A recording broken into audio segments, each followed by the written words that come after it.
जय गुरु जी। सत्संग बाय जय आंटी ऑन 17 सितंबर 2016।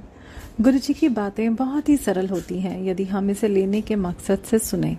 इतने प्रैक्टिकल और सीधी भाषा में हमें समझाते हैं कि बस दिल में उतर जाता है। जैसे कि एक उदाहरण गुरु जी ने दिया कि जिस तरह से एक छोटे बच्चे को हम ABC सिखाने की कोशिश करते हैं तो ए के सामने हम एप्पल दिखाते हैं, यानी एप्पल को देखकर बच्चा ये समझ पाता है कि ये ए है। अब जब वो ABC सीख जाता है और बड़ी क्लास में चला जाता है तो उसे अब ए की पहचान के लिए एप्पल खोजना नहीं पड़ता। वो कहीं भी ए हो तो पहचान लेता है। वही संबंध हमारे गुरु से हमारा है। अभी अपने सुख दुख या बात करने के लिए हम गुरु जी की तस्वीर के सामने जाते हैं, उनके स्वरूप यानी दर्शन को खोजते हैं कि हम उनकी मौजूदगी समझ पाए। पर एक बार जब गुरु जी की पहचान हो गई तो हमें उनकी तस्वीर नहीं चाहिए होती है। हम हर वक्त उन्हें कहीं भी महसूस कर सकते हैं। अब गुरु जी हमारे अंदर समा चुके होते हैं।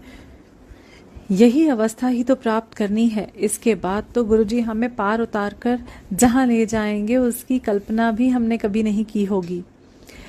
कुछ आगे लिखूं उसके पहले एक जरूरी मैसेज है। हम सबको ज्ञात है कि पितृपक्ष शुरू हो चुका है। ये वो समय होता है जब हमारे पितृ हमारी और आशा भरी नजर से देखते हैं कि हम उनको मुक्ति दिलवाएंगे। पिछले साल भी गुरुजी ने मैसेज दिया था कि श्राद्धों में सत्संग हम जरूर करें। जो भी आज तक हम पितरों के लिए करते आए हैं उनमें कुछ न कुछ कमी रहती आई है। कहीं भाव भी नहीं रहे कि ये मुक्त हो सकें।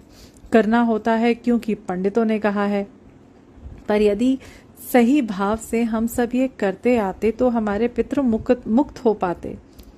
ये तो किसी ने समझाया ही नहीं और आज की व्यस्त जिंदगी में हमने इस पर कभी सोचा भी नहीं।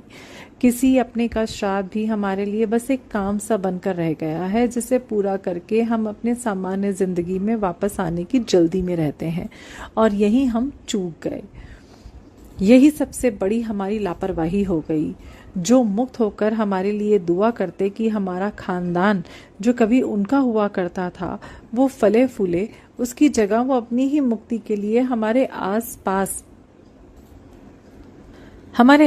ही रहने के लिए मजबूर हो गए। उन्हें पता है कि जो भी करेगा, जब भी करेगा, इस खानदान से ही कोई करेगा, वरना